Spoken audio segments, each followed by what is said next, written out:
With the increase in technological innovation, there's a reasonable concern about transhumanism, particularly since Peter Thiel is a big proponent of transhumanism.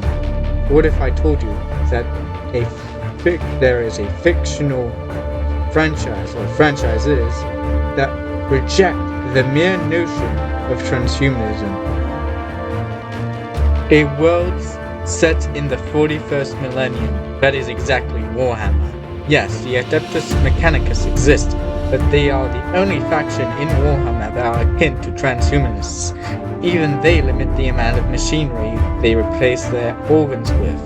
I specifically want to talk about the Space Marines, for they are genetically enhanced humans with really strong suits.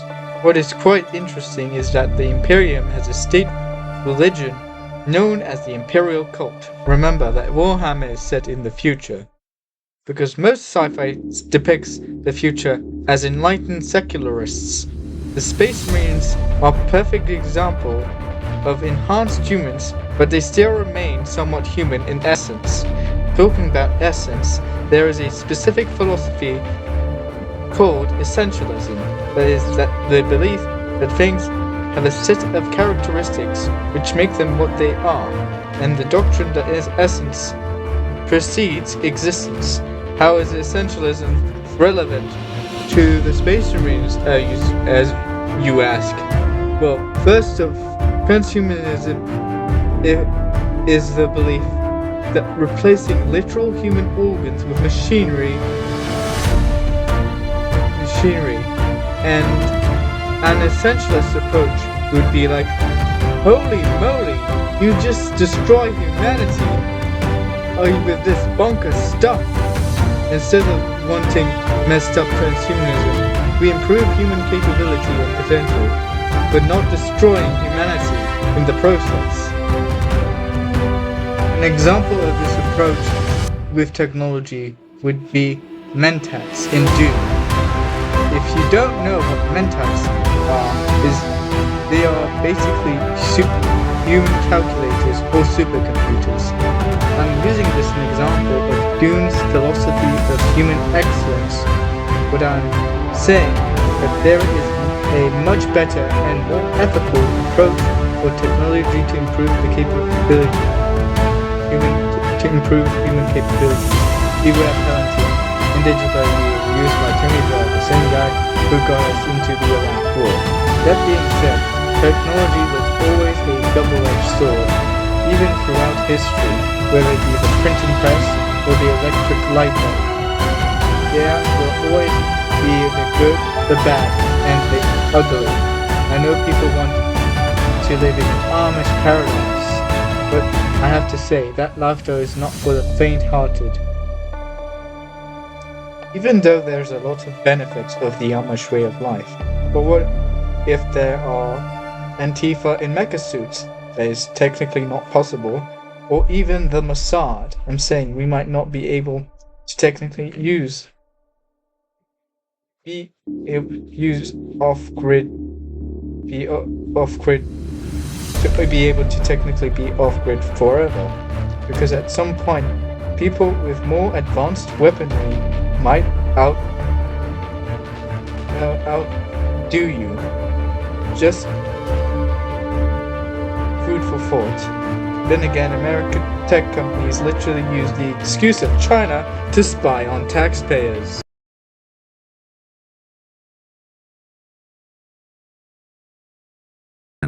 In Utah, 40,000 acres. How did you get into the data center business? How did this start? I've always been in real estate, and I came up in commercial real estate with climate control storage for pharmaceutical companies. Data center development is very complex, but very similar in some ways. It requires permitting. It requires dark fiber. There's only 5 tenants in the world. You know them all: Amazon, Google, etc., Microsoft. And so the thing that got me motivated, though, was watching in the last 2 years this narrative in North America about how negative data centers are. It started in Virginia, actually. The idea that they consume a lot of water, that they are very noisy, and all that's true from stuff that was built 15 years ago. But today, that's not the case. And yet the narrative kept going.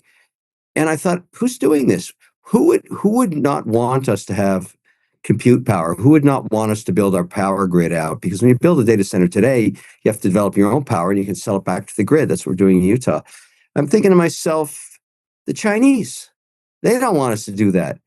And I went through that whole thing with TikTok, as you may recall, and I actually saw the evidence of how the Chinese were manipulating the algorithm. Now they're doing it a different way. And that just kind of pisses me off. So I'm happy to add compute. I'm like, I don't want my kids in 20 years who live in New York being told what to eat for breakfast by the Chinese. So, I'm kind of on a mission here to compete. Okay, so so you're doing this because it's a business opportunity, but also because China doesn't want you to do it. Why would China not want data centers built in the United States? Because we're in a competition for AI compute. The nation that has the best AI models will be the winner of future wars. It'll have the most productive economy. We already know now, just looking at earnings that are coming out as we speak, Tucker, the earnings this quarter are unprecedented in terms of how good they are, because somehow, very quickly, and this is probably just serendipitous luck for this administration, AI compute is now being implemented in all 11 sectors of our economy, and it's enhancing both productivity and margin. So these companies are making a lot more money than they were anticipated to, because AI is very productive. And people debate about the job shift and everything else, but the fact is the economy is on fire, even at a time when we have conflict. So if I were the Chinese, the last thing I want in America is the 5 or 6 tech companies that are competing with me on DeepSeek having more compute capacity. I want to shut down every single proposal for every single data center in every single state. And I want agitators. I want paid protesters. I want environmentalists. I want to shut it all down so that they can't train their models as fast as I can. Meanwhile, the Chinese just built, in terms of new power in the last 18 months, 400 gigawatts of new power, all with coal burning turbines. Coal. They're not worried about the environment. The big guy over there says, build one here and then stick a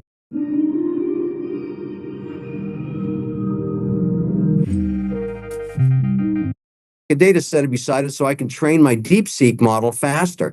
And you've heard it from the Anthropic CEO this week. He came out, the stereo guy, and said, and smell with all of these strings that are attacking the Utah proposal and the one I got up in Alberta. I'm going to where I can find power and developing these things. And I want the Chinese to see what we're doing. We're coming after you, buddy. Can I ask, I've got a million questions, but let's just start with the competition between the US and China on AI. If data centers are the key to AI, why has China built so few of them? Oh, no. So I think there are about 365 data centers in China, almost 4,000 in the United States. So clearly they haven't prevented us from building data centers. What do you think that is? Okay, let me walk you through the math of the last, this is moving very, very quickly, but the data centers of even 24 months ago were 100 megawatt facilities. And they were useful for cloud storage, like your Excel files and all the rest of that. They were useful for just basic compute and storage of data.